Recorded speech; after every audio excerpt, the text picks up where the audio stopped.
My friends, some years ago, there was a national magazine that carried an article about lucky people. And it began by pointing out that some people seem to get all the breaks, while other people seem to get none of the breaks.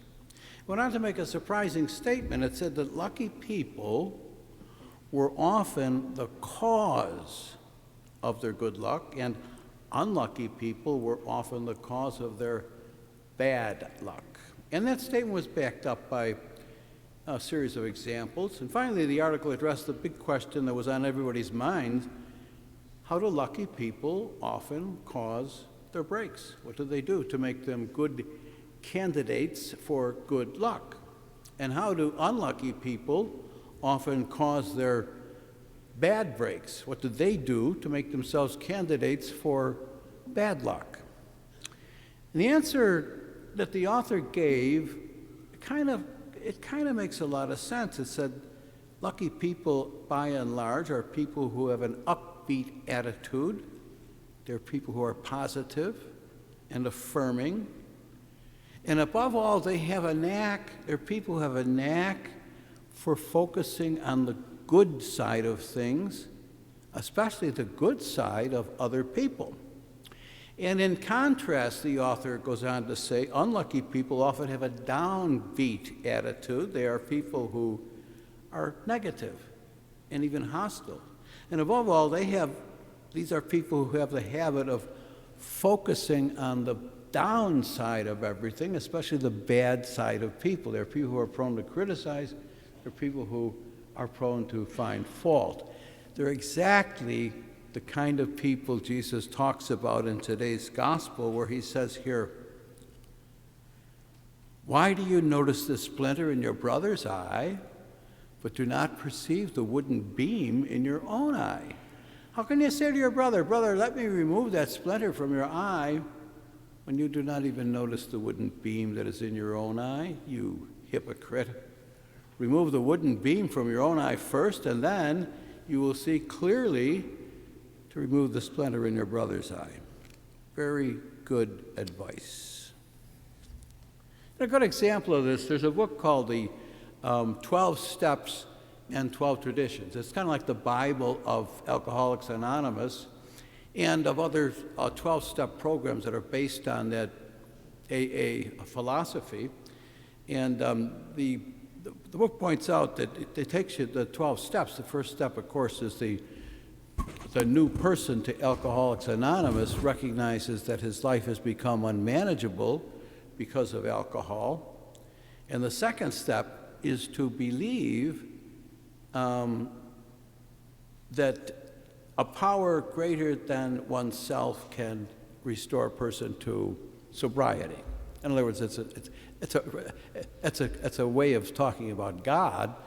And quoting here from the manual, from that book, some people have a problem with that because, quoting here, "We were plumb disgusted with religion and all its works. We gloated over the hypocrisy, the bigotry, the crushing self-righteousness that clung to so many so-called believers.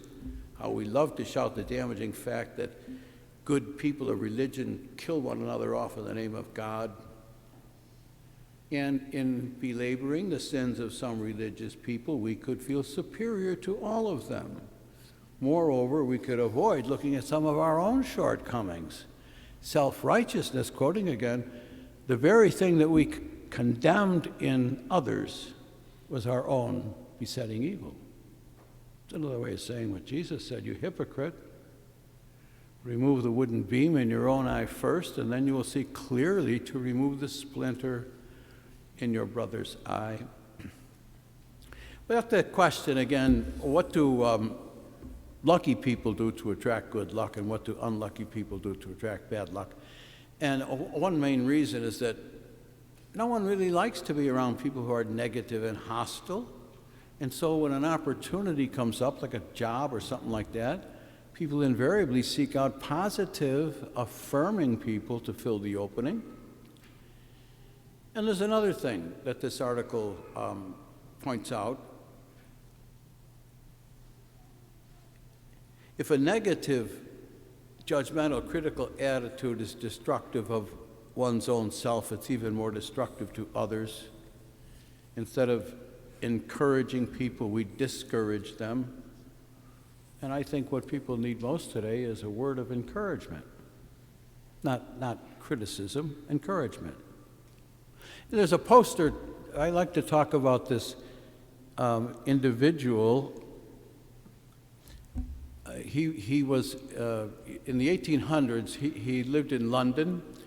He was maybe 15 years old and lived with his mother. I don't know where the father was, but he was kind of the means of support for himself and his mother, and he had a job that caused him to work something like 15 hours a day in a store.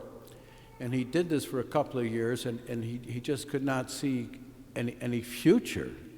And he confided in his mother that he did not see any sense in going on living. He was suicidal.